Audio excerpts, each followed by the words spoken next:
Bismillahirrahmanirrahim. Assalamualaikum warahmatullahi wabarakatuh. Salam hangat dari saya untuk Anda semuanya, mahasiswa Universitas Telkom dimanapun Anda berada, khususnya bagi Anda yang sedang mengikuti perkuliahan pemrograman orientasi objek.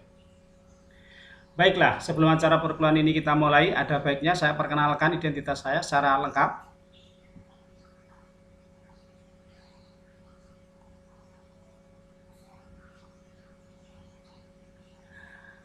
Untuk identitas saya, yaitu nama dosen Budi Hartono, dengan inisial yaitu HTN. Untuk NID-nya adalah 0619096801. Untuk alamat email saya untuk resmi yaitu ada di Budi @telkom.ac ID, sedangkan untuk pribadi yaitu htnbudi19@gmail.com. Untuk nomor WA Anda bisa menghubungi saya di 0858 7783 5698. Saat ini saya berada di bawah naungan Fakultas Komputer dan Bisnis di program studi atau home base saya yaitu di Teknik Informatika. Untuk semester genap ini saya mengajar mata kuliah yaitu pemrograman berorientasi objek yang kita kenal dengan nama istilah yaitu PBO, atau kalau dalam bahasa Inggris kita kenal dengan nama yaitu OOP, Object Oriented Programming. Sedangkan mata kuliah ini sebetulnya ada banyak di program studi atau banyak di prodi, diantaranya ada di sistem komputer, ada di teknik informatika, dan ada di dalam juga sistem informasi. Untuk SKS-nya, ini ada 2 SKS pada semester yang kedua atau genap ya.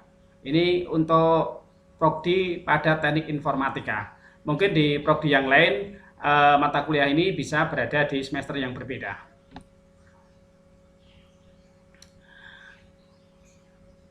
Sebelum lebih lanjut lagi, kita akan bahas mengenai perkuliahan, apa yang akan kita dapatkan, yaitu kita akan lihat itu aturan main atau kontrak kuliah yang ada di sini.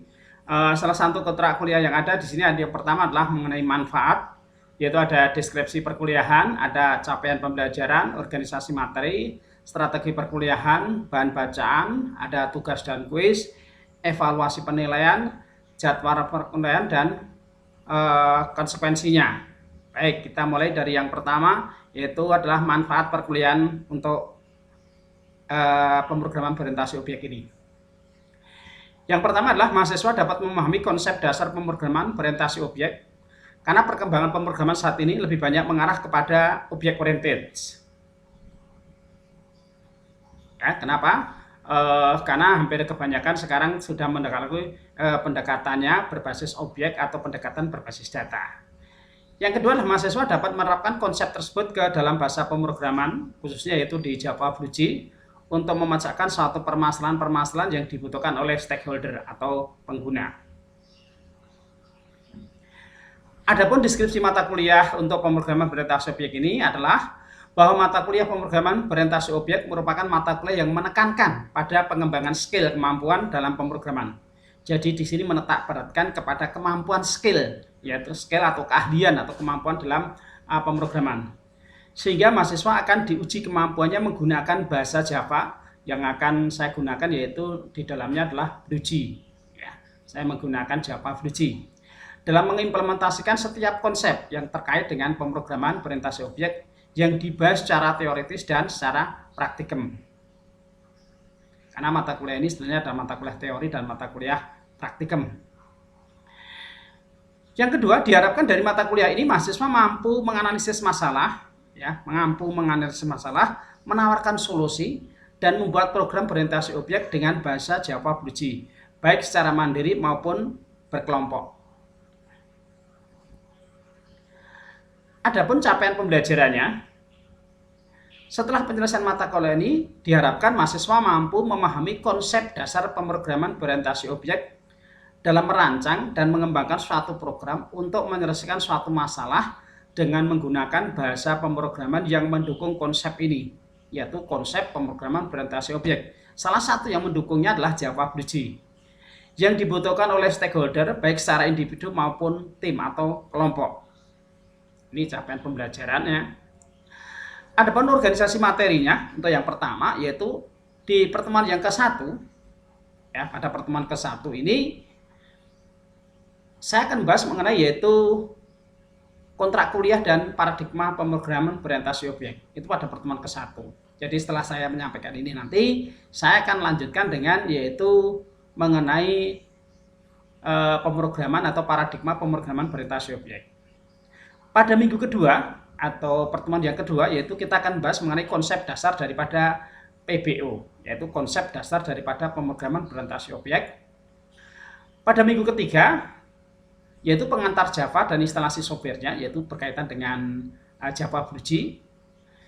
Pada pertemuan yang keempat, yaitu struktur Java atau struktur Java di dalam BlueG beserta gaya penulisan. Perlu kita perhatikan, yaitu gaya penulisan di Java itu agak sedikit berbeda dengan pemrograman yang lain. Karena di Java ini hampir mirip dengan bahasa C, yaitu istilahnya mengenal yaitu ada sensitive case, membedakan karakter huruf besar dan huruf kecil. Pada minggu kelima atau pertemuan kelima, kita akan bahas mengenai tipe data, variabel, dan konstanta. Sedangkan pada minggu ke-6, kita akan bahas mengenai macam-macam operator yang ada di dalam Java BlueG. Pada pertemuan yang ke-7 yaitu input data dari keyboard.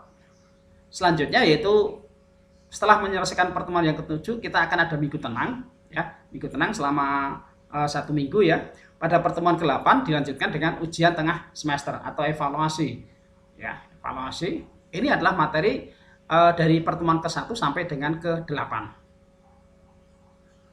Untuk selanjutnya yaitu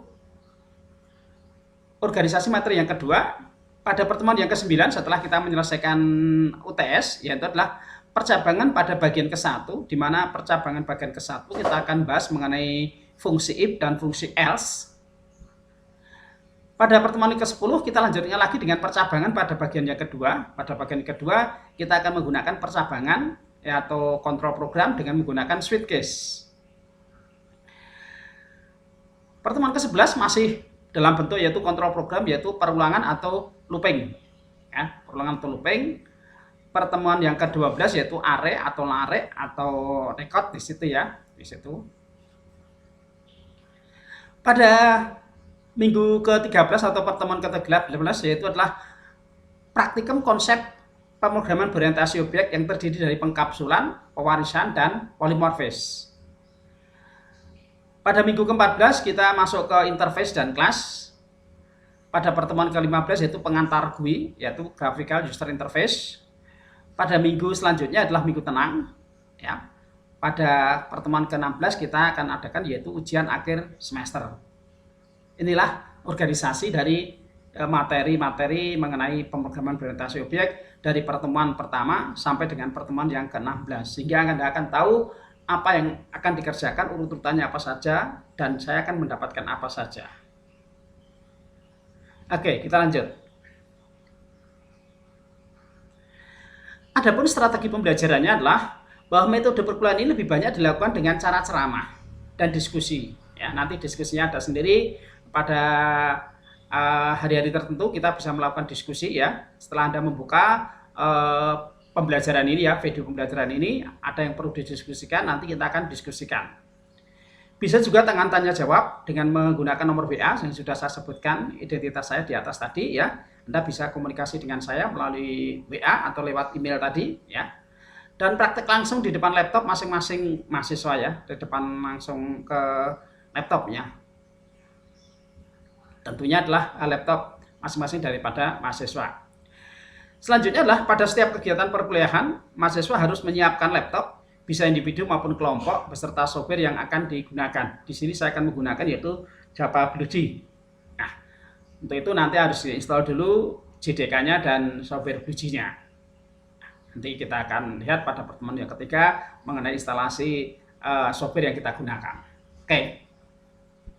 Dengan demikian, mahasiswa dapat mempraktekkan secara langsung dari materi yang telah didapatkan. Sehingga Anda tidak hanya mendapatkan teori-teori saja, tetapi juga akan mendapatkan yaitu praktikum. Di sini nanti akan saya tunjukkan bentuk-bentuk praktikumnya. Anda juga bisa mempraktikumnya setelah selesai pembelajaran ini.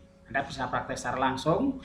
Karena di dalam pembelajaran ini juga saya sudah sertakan yaitu mengenai latihan-latihan atau tugas-tugas yang bisa digunakan untuk latihan dalam pembelajaran pemrograman berorientasi objek ini.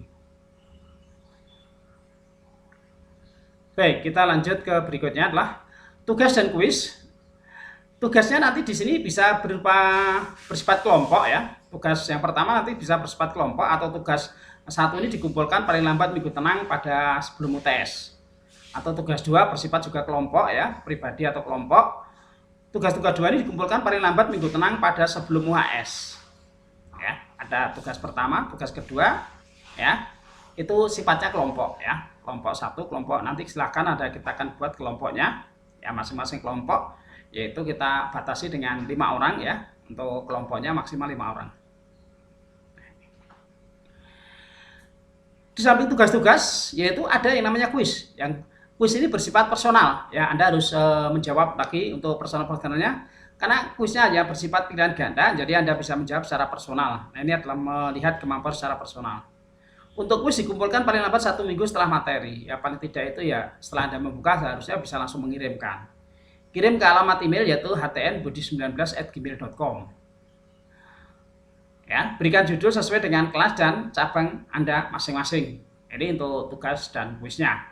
Ya, jadi nanti kita akan bahas mengenai tugas dan kuis ini. Tugasnya tadi dikumpulkan sebelum UTS dan sebelum UAS untuk tugas yang kedua. Sifatnya kelompok. Yang personal itu adalah yang bersifat kuis ya, kuesioner atau latihan. Oke, untuk materi bacaan sebetulnya cukup banyak sekali. Anda bisa baca materi-materi pemrograman ini, tetapi saya menggunakan yang utama di situ adalah penggunaan yaitu penggunaan ini. Ron McFadden ya, di tahun 2012 Java with Buji Part 1 Department of Application Computer Science University of Mapping Kanada. Ini bukunya juga ada, atau buku langsung dari yaitu Michael Colling ya, yang mengarang langsung dari buku pemrograman Buji ini. Adapun evaluasinya, yaitu kriteria yang pertama adalah tugas tadi. Tugas yang pertama yang dikumpulkan sebelum tes tadi nilainya atau bobotnya adalah 10%. Sedangkan tugas yang kedua bobotnya adalah juga sama 10%, dikumpulkan sebelum minggu tenang UAS, dan kuis-kuisnya juga nilainya adalah 10%. Sehingga total tugas 1, tugas 2 dan kuis ini adalah 30%. Ditambah dengan ujian tengah semester yaitu bobotnya adalah 30%. Sedangkan UAS-nya adalah 40%. Nah, dengan demikian total nilai yang bisa kita dapat adalah 100%. Ini adalah mengenai kriteria penilaiannya adalah seperti ini ya. Jadi diperhatikan dengan baik-baik tugas yang ada di situ ya, karena tugas ini nilainya cukup tinggi, ada 10%, tugas untuk pertama, tugas yang kedua 10%, ada kuis juga 10%. Kalau Anda tidak mengerjakan tugas 1, tugas 2 maupun kuis, berarti Anda sudah kehilangan nilai sebesar 30%. Berarti Anda hanya dapatkan nilai 70%. Nah, nilai 70% ini kalau dikonversi, yaitu kalau nilainya 70 itu paling tidak hanya dapat nilai BC kan gitu. Itu pun kalau UTS-nya dan US-nya adalah benar semuanya.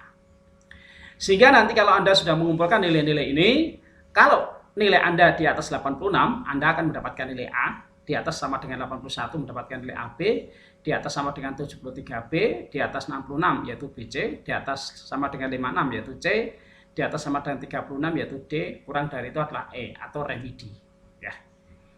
Ya. Ini berkaitan dengan evaluasi, sehingga Anda tahu, oh nilai saya berapa, saya mendapatkan nilai berapa, mutunya berapa.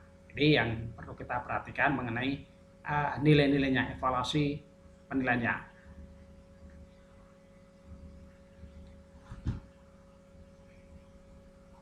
Oke, untuk jadwal perkuliahan.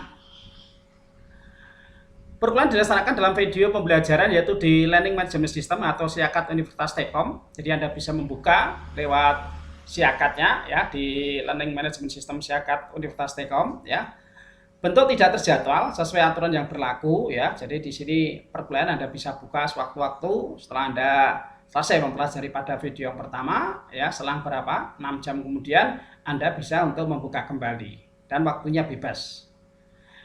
Buka videonya yang berikan komentar pada live chatnya yang menyatakan Anda telah mempelajari videonya. Jadi di sini setelah Anda membuka videonya, Anda bisa memberikan komentar. Kalau Anda belum memberikan komentar, berarti Anda belum membaca atau belum lihat videonya.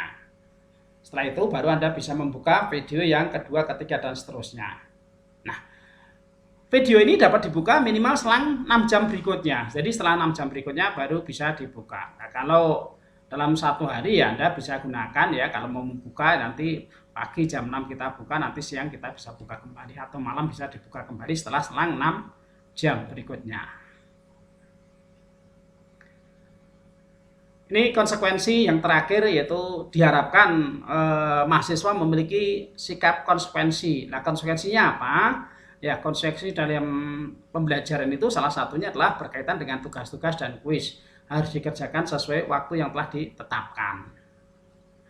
Kehadiran sangat menentukan, boleh tidak ikut UTS minimal ya, ini ya, 6 kali maupun UAS minimal 12 kali di sini sampai dengan ini ya. Kehadiran sangat menentukan, ya ini ya, sampai pada ini ya boleh tidak ikut, tetapi paling tidak sampai pada batas UTS itu Anda harus 6 kali hadir. Kalau mau UAS itu 12 kali harus hadir. Supaya nanti ada itu ya, jangan sampai nanti Anda hadir 1 kali ikut ujian. Nah, ini jadi masalah. Makanya di sini ada konsekuensinya. Kehadiran sangat menentukan, yaitu ya nanti kalau tidak, itu tidak boleh ya, paling tidak 6 kali lah, kalau untuk UAS adalah 12 kali.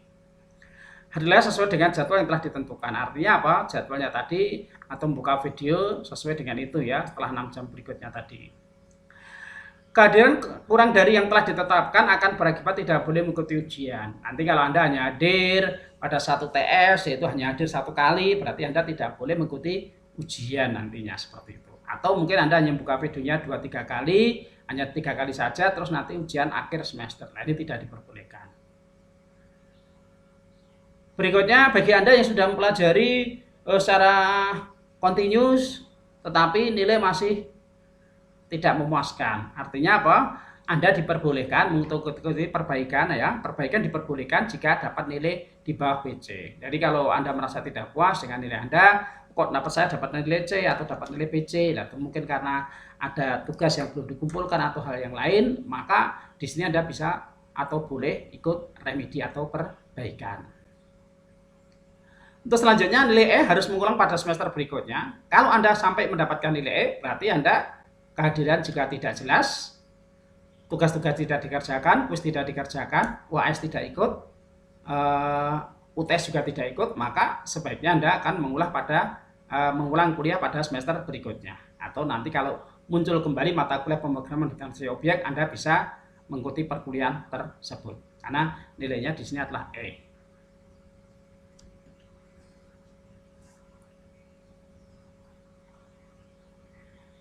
Oke, itulah mengenai kontrak kuliah yang saya sampaikan ya. Dari kontrak kuliah dari pertemuan pertama sampai pertemuan yang ke-16 mengenai aturan organisasi sudah saya sampaikan semuanya. Mudah-mudahan bisa dipelajari dengan baik-baik, bisa diikuti aturan yang ada ini sehingga kita semuanya bisa menjalankan dengan lancar dan baik.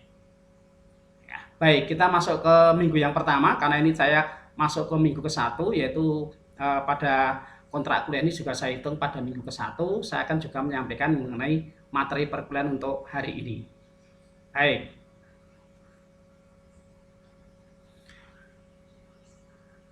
Sebelum kita bahas materi, saya sampaikan dulu mengenai tujuan pembelajaran. Adapun tujuan pembelajaran untuk, kalau tadi adalah capaian pembelajaran pada keseluruhan semester, sedangkan tujuan pembelajaran ini adalah yaitu capaian tujuan pembelajaran untuk bab ini atau pertemuan ini atau minggu pada pertemuan yang saya bahas untuk hari ini. Yang pertama adalah mahasiswa mengerti dan mampu memahami tentang ya, mahasiswa mengerti dan mampu memahami tentang perkembangan pemrograman yang ada serta mampu membedakan teknik pemrograman. Nah, yang pertama yaitu mengerti tentang perkembangan pemrograman saat ini itu dari waktu ke waktu itu pemrogramannya akan berbeda-beda atau berkembang sesuai dengan perkembangan waktunya atau perkembangan. Mahasiswa mampu dan paham untuk memilih salah satu teknik yang terbaik dalam penerapannya ke dalam membangun sebuah program. Jadi Anda bisa mengerti tentang perkembangan, Anda bisa memilih salah satu teknik yang terbaik dalam penerapannya ketika nanti akan membangun sebuah program. Ketiga adalah mahasiswa mampu memahami paradigma pemrograman berorientasi objek atau istilahnya kita kenal dengan nama PBO atau di depan tadi juga saya sampaikan yaitu Object Oriented Programming atau kita kenal dengan nama istilah yaitu OOP.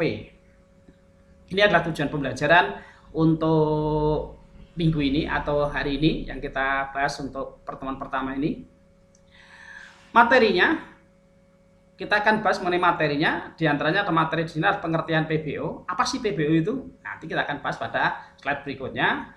Atau bahasa pemrograman, paradigma pemrograman berorientasi objek, dan teknik pemrogramannya. Baik, kita akan masuk ke materi selanjutnya, yaitu pengertian PBO. Pertemuan ke-1, pengertian dan paradigma pemrograman berorientasi objek. Ini ya, sudah saya jelaskan. Di sini adalah pertemuan yang ke-1. Judulnya adalah pengertian dan paradigma pemrograman berorientasi objek. Pengertian PBO. Nah,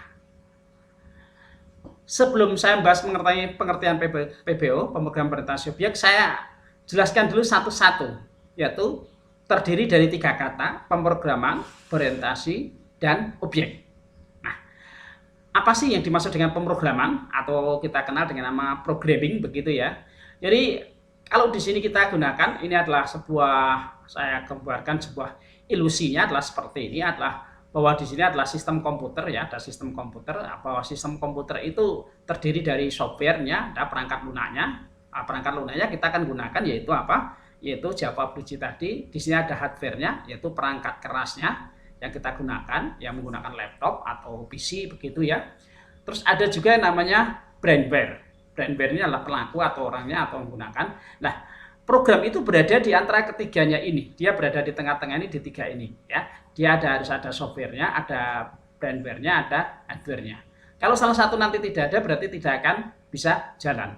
Nah, sekarang kita mengenai yaitu apa yang dimaksud dengan pemrograman ini ya. Kegiatan menulis kode-kode program atau coding dan mengkompilasinya agar dapat dimengerti oleh komputer dengan menggunakan suatu bahasa pemrograman. Misalnya, Anda bisa menggunakan PHP, Java, C++, Pascal, atau menggunakan bahasa yang lain. Jadi pemrograman atau itu adalah istilahnya adalah menuliskan kode-kodenya atau mengcoding. Memprogram itu samanya dengan mengcoding, menuliskan kode-kode ya. Dan mengkompilasinya agar dapat dimengerti oleh komputer. Kalau saya menggunakan ini, mengetik ini, supaya komputer itu mengerti itu bagaimana ya. Tentunya kita bisa menggunakan salah satu bahasa yang ada, yaitu baik Anda belajar dengan menggunakan PHP atau Java atau C++ atau Pascal, atau bahasa pemrograman yang lain atau Python atau Ajax dan lain-lain. Itu kita gunakan disebut dengan pemrograman. Berorientasi atau orientasi. Jadi orientasi ini oriented dalam kamus artinya mengarahkan atau pendekatan. Jadi adalah pendekatan. Ya, pendekatan. Jadi berorientasi itu artinya pendekatan. Ya, dengan menggunakan pendekatan atau metodologinya apa seperti itu. Objek. Sesuatu yang mempunyai identitas yang unik. Jadi objeknya adalah sesuatu identitas yang unik dan nilai atribut tertentu atau sesuatu yang bisa kita cirikan padanya suatu sifat tertentu atau memiliki ciri khas. Adalah ciri khasnya. Jadi di sini adalah pemrograman berorientasi objek adalah pemrograman yang berorientasi pada objeknya atau pendekatan pada sebuah objek. Ya. Ini yang dimaksud dengan pemrograman berorientasi objek. Apa sih pengertian daripada PBO ini atau definisi daripada PBO ini? Yang pertama, PBO adalah merupakan paradigma pemrograman berdasarkan konsep. Konsepnya apa? Yaitu konsep objek yang dapat berisi data dalam bentuk file atau dikenal juga sebagai atribut ya, serta kode dalam bentuk fungsi atau prosedur atau juga dikenal dengan istilah yaitu metode. Semua data dan fungsi di dalam paradigma ini dibungkus dalam kelas-kelas atau objek-objek. Ini mengenai pengertian daripada PBO. Ada juga yang mengatakan bahwa PBO adalah koleksi objek yang saling berinteraksi dan saling memberikan informasi satu dengan yang lainnya. Ini ya, jadi adalah objek-objek. Jadi ini adalah merupakan kumpulan dari beberapa objek. Di mana objek ini kita kenal dengan nama yaitu atribut atau stack mode dalam bentuk fungsi atau prosedur atau juga dikenal sebagai bentuk metode. Ya. Semua data dan fungsi ini di dalam paradigma ini dibungkus yang kita kenal dengan nama istilahnya adalah pengkapsulan atau encapsulation ya, dalam bentuk yaitu kelas atau objek. Ini pengertian daripada PBO. Kita lanjut ke bahasa pemrograman. Komputer itu bekerja seperti switching yang berpindah-pindah itu dan hanya mengenal 0 dan 1 atau 1 dan 0. Jadi dia akan berpindah dari 1 ke 0, 0 ke 1, istilahnya seperti itu. Jadi komputer bekerja secara switching, berpindah-pindah ya, dan hanya mengenal nilai 0 dan 1. Manusia tidak paham berbicara dengan bahasa 0 dan 1. Apa sih 0 dan 1? Mungkin on off gitu toh ya.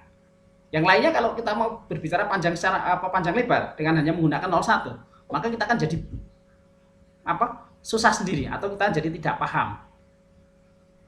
Perlu bahasa pemrograman yang dapat menjadikan perantara percakapan antara komputer dan manusia. Nah ini, supaya saling connect antara manusia dengan mesinnya di situ. Bahasa pemrograman diubah ke dalam bahasa yang dipahami oleh komputer dengan menggunakan interpreter atau compiler.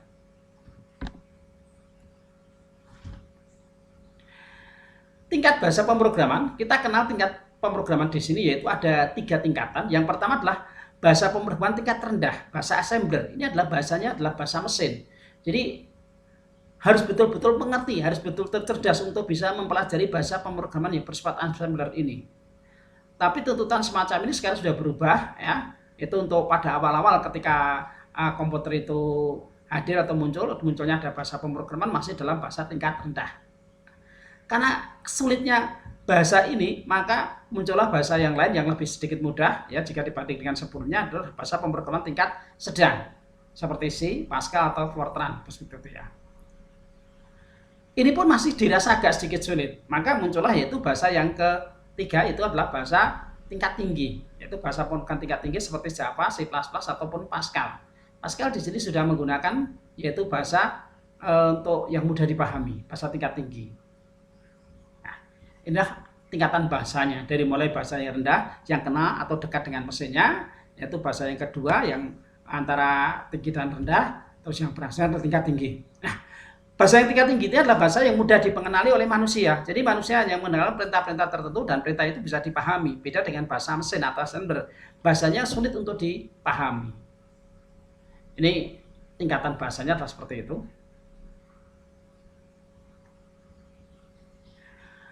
Di awal tadi saya menyebutkan bahwa di situ perlu dirubah ya supaya komputer itu mengenal apa yang kita tuliskan tadi supaya dirubah menjadi 0 dan 1, 1 dan 0 tadi perlu adanya sebuah compiler.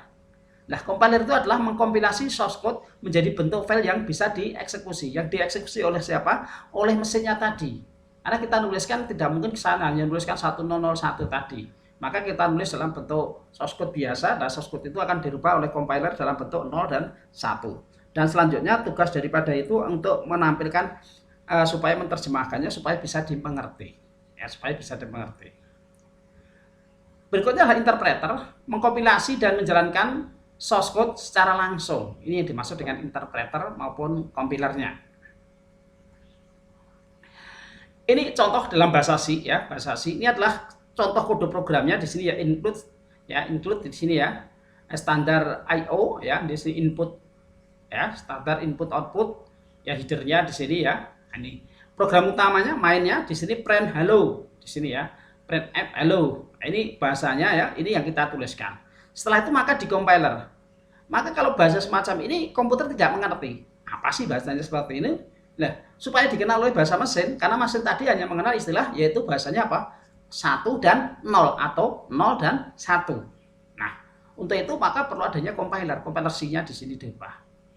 Ini si programnya, kalau sudah di compiler dirubah, mesin akan menggunakan language-nya di sini. Nanti akan dieksekusi ya, di executable menghasilkan file yang ekstensinya adalah exe yang dikenali oleh mesin komputer. Ini yang dimaksud dengan compiler di dalam bahasa C. Ya, selanjutnya kita akan lihat compiler ya, Java language atau compiler plus interpreter yang ada di dalam bahasa Java. Lebih lanjut nanti akan saya bahas secara komplit mengenai compiler urutannya seperti ini ya. Ini hanya menyampaikan awalnya saja dulu ya, untuk awalnya saja. Di sini my program, ini ada Java, kita ketikkan contohnya seperti tadi ya, program hello umpamanya seperti itu, my program di sini. Di sini ada Java compilernya. Di sini Java sudah dilengkapi dengan adanya Java gitu, Java compiler. Maka di compiler dulu ya, di compiler di sini akan menghasilkan my program .class ya, titik class di sini menjadi objek tadi ya, program titik Java. Di compiler dilengkapi dengan ini my program .class. Ya, itu sudah dilengkapi dengan compiler Java ini.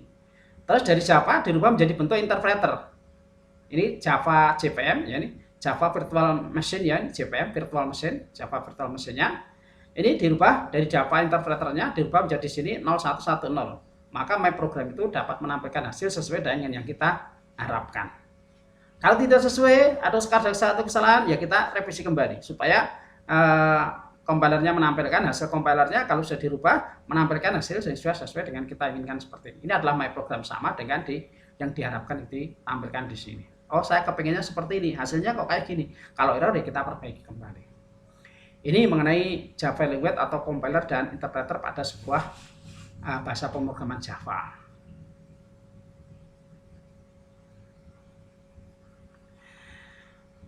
Oke, sampai di sini dulu ya. Kita bahas mengenai pemrograman berorientasi objek. Kita lanjut ke paradigmanya. Kenapa sih muncul pemrograman berorientasi objek ini? Ya, kita akan lihat ya paradigma pemrograman berorientasi objek.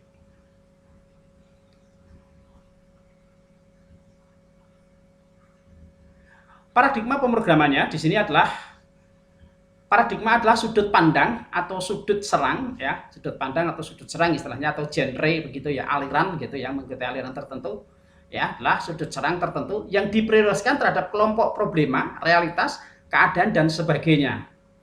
Jadi paradigma itu adalah sudutnya, sudut pandangnya atau genre atau aliran yang mengikuti atau aturan seperti itu. Paradigma adalah sudut pandang atau style pemrograman berhubungan dengan bagaimana sebuah masalah diformulasikan dalam bahasa pemrograman. Ya, ini hanya soal selera. Kalau Anda setuju dengan menggunakan seleranya berorientasi objek ini ya, monggo silahkan. Tapi kalau tidak ya, ada paradigma yang lain atau aliran yang lain. Contoh analogi dalam kehidupan sehari-hari. Anda suka bermusik, ya, senang mau dengarkan musik. Nah, di musik itu ada banyak aliran yang ada di situ. Mungkin ada alirannya dangdut gitu ya, ada campur sari, ada mungkin lagu-lagu barat mungkin ya seperti itu ya, atau mungkin ada pop ya. Kalau jenis aliran tadi ada aliran dangdut ya, ada aliran mungkin rock ya, ada campur sari, ada yang lain-lain atau keroncong bahkan ya. Nah, tinggal Anda seleranya yang mana? Apakah Anda selera yang keroncong, ataukah Anda selera campur sari, ataukah Anda selera yang pop, ataukah Anda selera dangdut, ataukah selera Anda yang rock seperti itu. Itu hanya genrenya saja. Masing-masing memiliki kelebihan dan kekurangan ya. Tinggal di mana kita akan mengikuti aliran tersebut yang merasa Anda nyaman begitu. Sedangkan teknik pemrogramannya beberapa jenis teknik pemrograman antara lain yaitu unstructured programming ya, itu unstructured berarti tidak terstruktur otomatis ya. Procedural programming, ada modular programming dan object oriented programming. Ini tekniknya, ini soal teknik tadi. Sama halnya dengan aliran tadi. Katakanlah yang pertama ya alirannya dangdut, yang kedua alirannya apa campur sari, yang ketiga alirannya apa pop, yang ketiga berikutnya adalah alirannya keroncong. Nah, mana Anda yang suka dari beberapa aliran ini? Baik, kita akan bahas satu persatu mengenai teknik pemrograman ini ya supaya Anda jelas.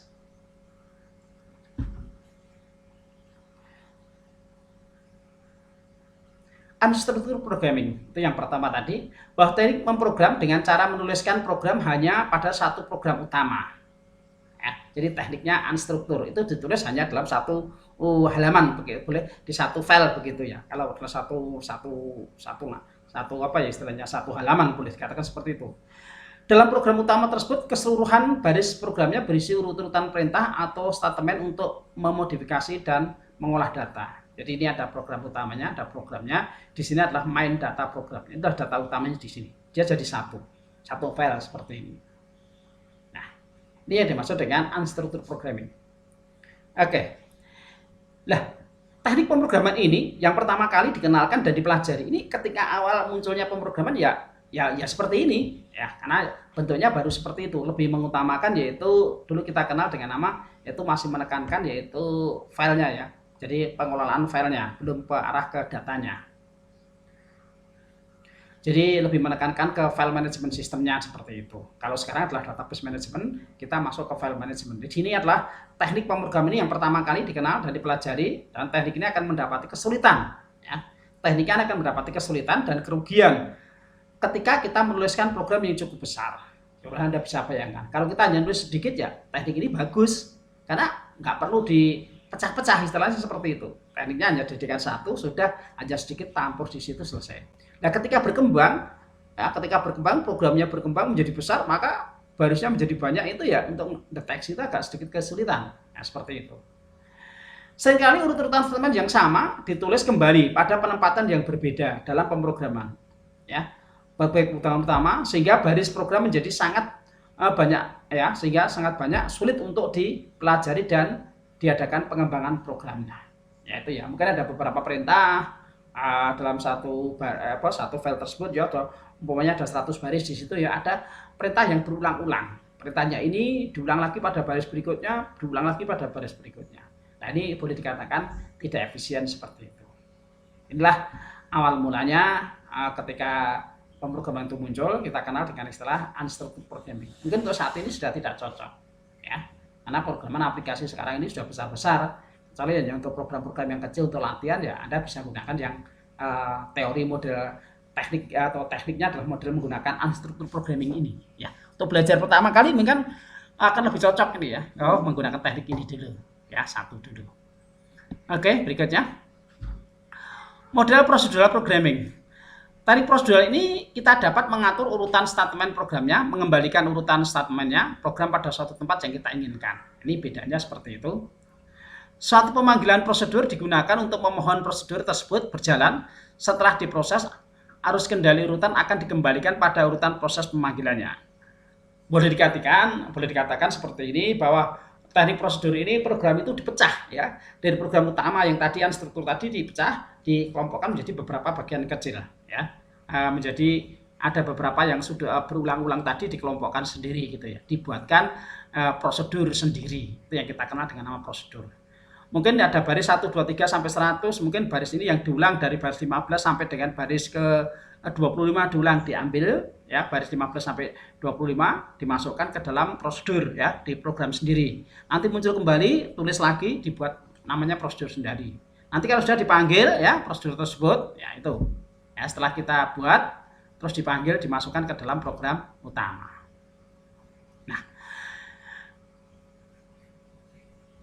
Tekniknya adalah seperti ini. Ini adalah main program. Kalau tadi poin program utamanya di sini, jadi satu di sini. Nah, di sini ada prosedurnya. Jadi ada beberapa baris di sini, ya, yang kita buat di dalam prosedur, ya, di dalam prosedur. Nanti kalau sudah dipanggil dimasukkan ke sini, ya, kan sini lagi. Bisa saja dari sini kita kembalikan ke sini, ya. Prosedurnya mungkin bisa 1, 2, 3 tergantung daripada programmernya. Ya. Jadi program utama kita tulis mempunyai baris di sini, ya, ada program ini, dari sini kita manggil prosedur. Nah, prosedur itu berada di sini, ya, kita panggil, ya, menampilkan di sini. Kita kerjakan lagi dari sini lagi, kok manggil prosedur lagi, dipanggil lagi yang prosedur yang ada di sini. Kalau sudah kembalikan lagi ke sini dan seterusnya. Kebetulan ini contoh yang saya tuliskan prosedurnya hanya cuma 1. Nah, ada juga yang modelnya seperti ini. Ini adalah program utamanya, di sini programnya ada main program data, dipecah menjadi beberapa prosedur seperti ini. Ada prosedur 1, prosedur 2, prosedur 3. Jadi dipecah menjadi beberapa prosedur. Ini yang dimaksud dengan tekniknya adalah seperti ini. Jadi memecah program yang besar menjadi beberapa program yang kecil. Jadi supaya jadinya tadinya boleh dikatakan satu halaman itu, ya, ditulis dalam gitu, ini ditulis dalam beberapa halaman. Halaman ini, ya, yang kecil kita tulis halaman kedua, halaman ketiga, halaman keempat. Kalau dipakai nanti halaman kedua dipanggil masukkan ke halaman yang pertama tadi. Begitu juga halaman ketiga, kalau ada kita panggil, kita masukkan ke situ lagi. Ini adalah teknik di dalam pemrograman berbasis prosedural. Bentuknya adalah seperti ini.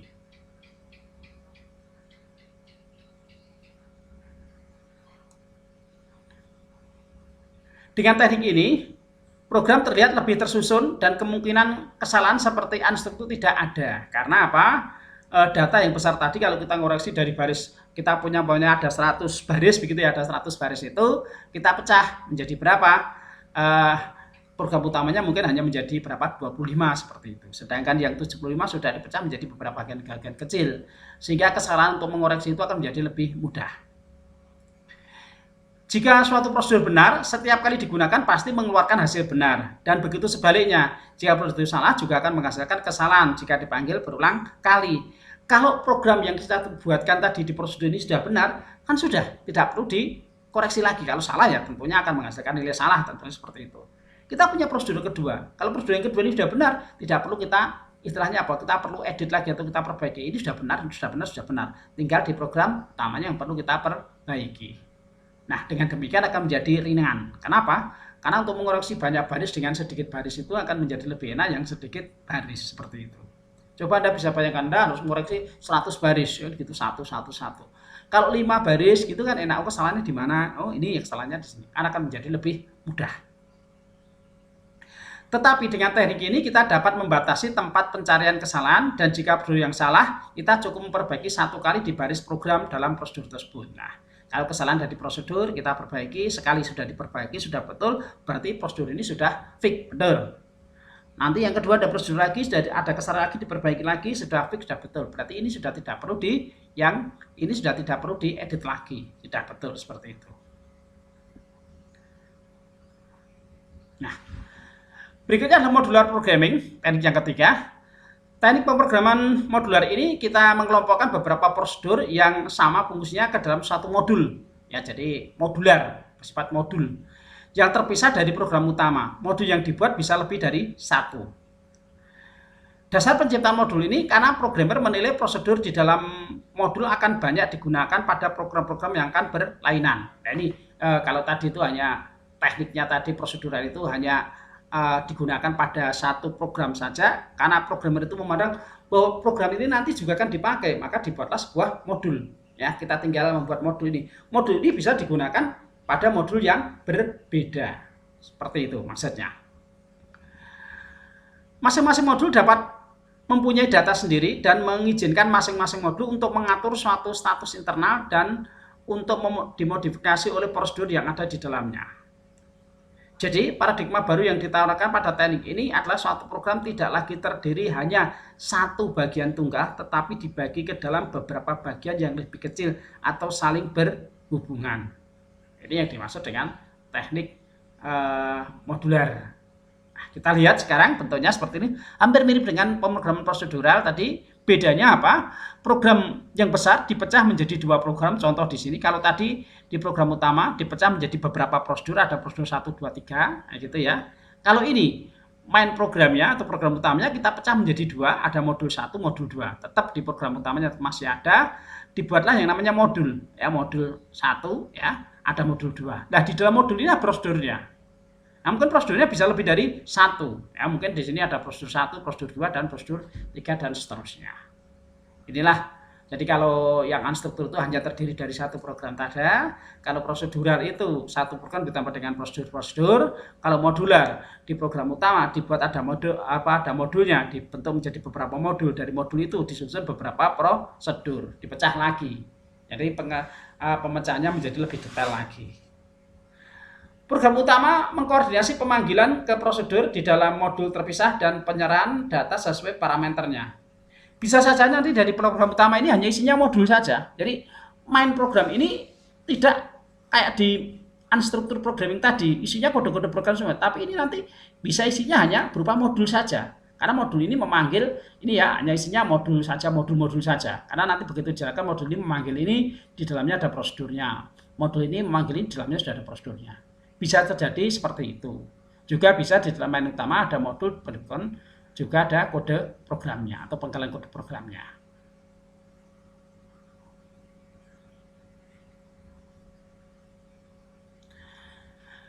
Teknik yang keempat adalah Object Oriented Programming. Pada teknik OOP ini menjadikan kode lebih mudah dipelihara dibanding dengan teknik yang lain. Ya. OOP menawarkan keistimewaan yaitu penggunaan kembali, reusability. Kemampuan yang membuat kode mudah digunakan kembali pada pengembangan aplikasi yang lain sehingga meningkatkan produktivitas programmer. Artinya seperti ini, bahwa nantinya ketika kita membuat suatu program itu, bahwa program itu menawarkan satu keistimewaannya adalah bahwa dapat digunakan kembali. Kalau dapat digunakan kembali apa? Suatu saat ketika programmer ini kepengen membuat program kembali, saya sudah pernah membuat sebelumnya, ya di sebelumnya sudah pernah saya buat, maka kita tinggal mengambil saja sehingga kita tidak perlu membuat ulang. Ini nanti yang kita kenal dengan nama yaitu objek, namanya adalah pewarisan atau hal yang lain seperti itu. Pada OP di program utama terdapat kumpulan objek yang saling berinteraksi. Nih mengenai OP-nya. Nah, objek merupakan hal terpenting dalam object-oriented programming. Contoh mudah pada pemrograman visual, form, dan kotak teks yang merupakan sebuah objek yang biasa dilibatkan dalam pemrograman dalam pembuatan program aplikasi. Jadi, ketika kita men-setting atau kita sedang merancang atau mendesain sebuah pemrograman dengan menggunakan basis visual, itu termasuk sudah pemrograman berorientasi objek. Di situ ada formnya, ya. Ada formnya, ada kotak teksnya atau kotak dialog. Di situ ada kode-kode atau simbol-simbol yang kita bisa gunakan. Suatu objek dapat dimanipulasi melalui properti atau atribut yang dimilikinya dan event atau kejadian yang dikenali objek. Contohnya adalah double click, ya, serta metode yang dijalankan jika tindakan kejadian dilakukan. Ya, ketika Anda double click, Anda sedang ngapain sih sebetulnya ini? Padahal situ ketika Anda sedang double click itu sedang menjalankan perintahnya. Cuma perintahnya kita tidak tahu karena di situ di dalam bentuk yaitu di istilahnya apa? Dilindungi, ya, dilindungi, kita hanya tahunya yaitu objek luarnya saja. Double click ya sudah seperti itu. Nanti kita akan bahas mengenai konsep daripada pemrograman berorientasi objek ini pada pertemuan yang kedua. Saya akan jelaskan mengenai konsep daripada pemrograman berorientasi objek. Salah satunya adalah objek pengkapsulan, ya, salah satunya seperti ini. Ada pewarisan yang ada di sini tadi menekankan pada sebelumnya tadi, dan polimorfis. Itu adalah konsep utama yang ada dalam pemrograman berorientasi objek.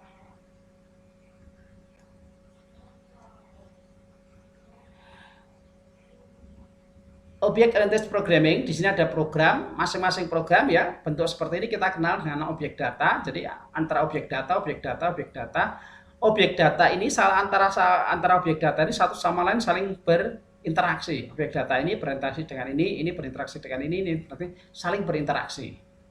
Ya, objek di dalam program saling berhubungan dengan saling mengisi pesan. Pesannya apa? Ya, saling berikan pesan di sini. Ini pesan ke sini, ini pesan ke sini, ini pesan ke sini, dan seterusnya.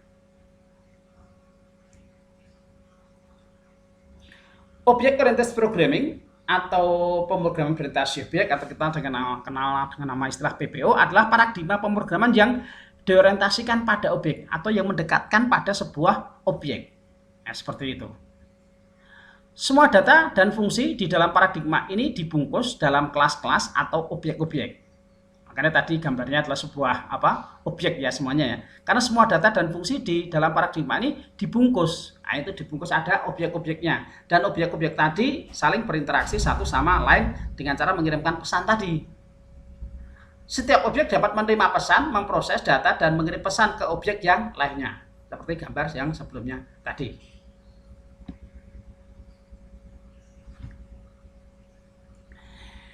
Ini ilustrasi dalam pemrograman berorientasi objek, ya. Di sini ada objeknya, sistem akademik, ya. Di dalam sistem akademik ini dekomposisi berdasarkan fungsinya, ya. Sistem akademik untuk registrasi, ya, untuk penjadwalan, untuk kuliah. Jadi kalau ada sistem informasi mengenai akademik, ya, Anda bisa melakukan registrasi, ya. Ada penjadwalan, ada yang namanya perkuliahan. Ini secara dekomposisi berdasarkan fungsinya.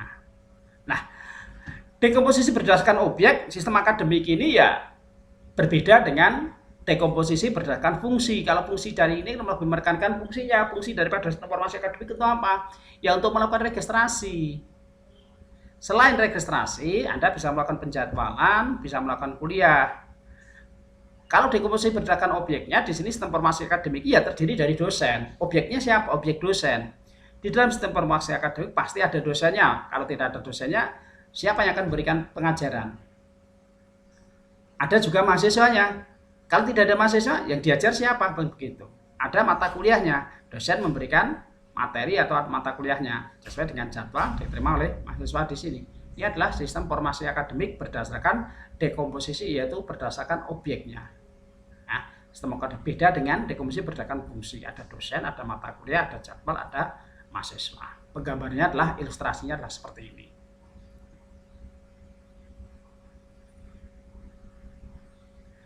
Oke, ilustrasi yang kedua, ya, ilustrasi yang kedua, tabungan. Saya yakin Anda pernah melakukan semacam ini, ya, tabungan. Kita akan menabung, ya, akan menabung uang, begitu aja, tabungan, ya. Bagaimana Anda memodelkan ini dalam komputer?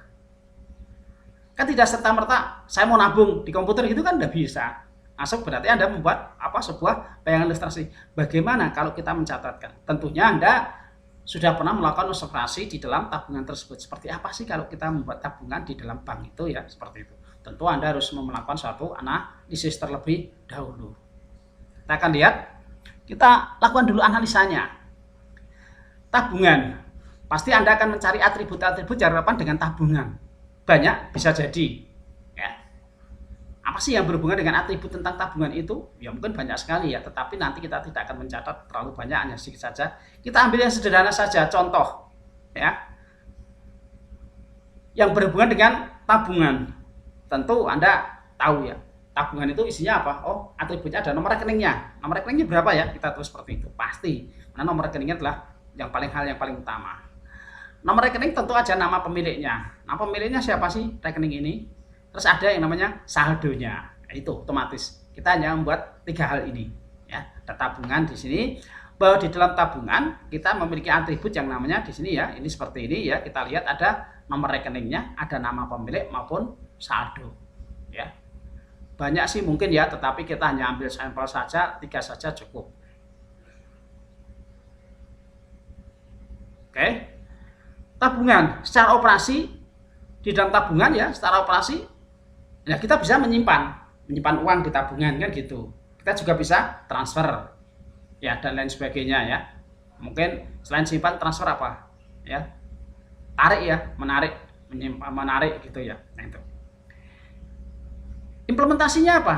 Ada record atau strukturnya, prosedur stylenya seperti apa, bentuknya seperti itu. Ada kelasnya, objek oriented stylenya seperti apa. Kita akan lihat seperti itu.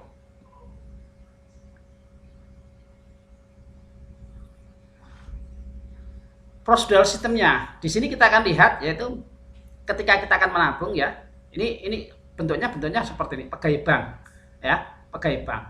Secara operasi ada 2 tadi, ada simpan ya. Di sini kita melakukan simpanan, ya kita juga bisa melakukan transfer. Untuk melakukan operasinya, kita prosedur sistemnya dari petugas ini Anda melakukan simpan, ya dicatat oleh ini. Kalau ini transfer, kan tidak perlu dicatat, tapi ada catatan secara otomatis dari sini. Kita tinggal transfer ya di sini ya. Anda nabung berapa di sini? Yaitu nabungannya berapa? Yaitu nih data pertama, tabungan yang pertama mungkin 250.000. Bisa dalam bentuk tabungan, juga bisa dalam bentuk transfer, kan seperti itu. Ya, Anda pertama melakukan simpanan sebesar 250.000, tabungannya seperti ini. Yang kedua, Anda melakukan tabungan yang kedua itu sebesar 100.000.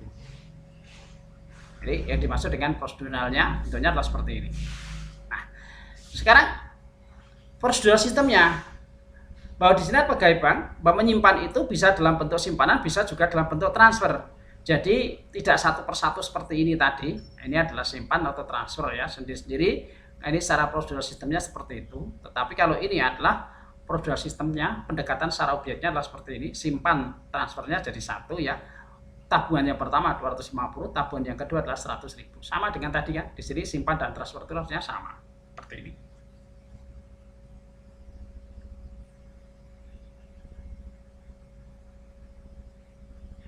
Oke, hanya ini yang bisa saya sampaikan untuk pertemuan yang pertama mengenai paradigma pemrograman berorientasi objek.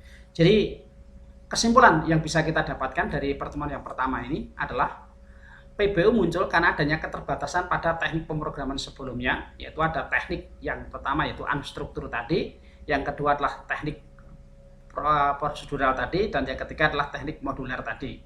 Maka muncullah dari kelemahan-kelemahan ini muncullah yang namanya teknik yang baru, namanya adalah teknik pemrograman berorientasi objek yang menekankan pada sebuah objeknya. Itu yang pertama. Yang kedua, PBU melakukan pendekatan yang berbeda dengan teknik sebelumnya, di mana PBU lebih menekankan pada data. Nah, kalau sebelumnya tadi saya sampaikan di depan bahwa teknik yang ada di dalam pemrograman yang bersifat seperti tadi unstruktur tadi lebih menekankan pada pendekatan, yaitu bukan pada data, melainkan pendekatan pada sebuah lebih menekankan pada file management sistemnya, lebih menekankan manage-nya pada sebuah filenya, memanage filenya. Nah, di sini menekankan pada datanya, karena yang terpenting itu adalah datanya, bukan lagi filenya. Ini yang terjadi pada bentuk pemrograman berorientasi objek munculnya seperti itu. Teknik-teknik yang ada sebelumnya adalah teknik pemrograman prosedural, ada unstruktur, kita kenal dengan nama teknik unstruktur atau teknik pemrograman prosedural, ada modular, ada objek oriented. Tentu dari masing-masing teknik ini memiliki kelebihan dan kekurangannya masing-masing. Tinggal mana kita akan mengikuti tekniknya. Kita bisa menggunakan teknik yang pertama, kalau programnya hanya kecil, kita hanya untuk latihan sementara, maka pemrograman unstruktur sangat tepat. Kalau kita tiba-tiba sudah menggunakan pemrograman berbasis modular, nah itu nanti akan jadi masalah bentuknya seperti apa. Tekniknya langsung kita gunakan dari satu, kita tingkatkan, oh seperti ini toh namanya pemrograman unstruktur itu kayak gini. Terus kita tingkatkan lagi bentuknya ini loh, yang namanya prosedural seperti ini. Ya, kita untuk latihan yang kecil dari satu ini kita bandingkan dengan prosedural seperti ini, ketiga dengan bentuk modular, dan yang selanjutnya untuk membandingkan dalam bentuk yaitu orientasi objek. Ini yang bisa saya sampaikan untuk materi saya untuk hari ini, yaitu mengenai pemrograman berorientasi objek untuk pertemuan yang pertama ini. Mudah-mudahan bisa berguna dan bermanfaat bagi kita semuanya. Terima kasih atas perhatian Anda semuanya. Sampai jumpa lagi minggu depan. Terima kasih. Akhirul salam.